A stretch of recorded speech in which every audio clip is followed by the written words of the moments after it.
IGA, who supports the community tremendously. And as you can see, the flood has got the IGA here.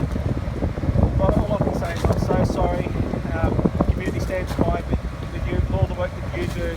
We appreciate it, and we're here to help you. As you can see, so much stuff thrown out, and I did ring up a couple of charity people to come down, go through it if they want to take something for charity. But that's good. So I did ring the town, and willing to do it to the town, and the guy come down and got some dog food. But like I said, we'll be back in 2 weeks, hopefully, and up and running, and helping us serve the community. And that's one thing I like about Robert. So he employs so many people here, so many locals that rely on him in this business.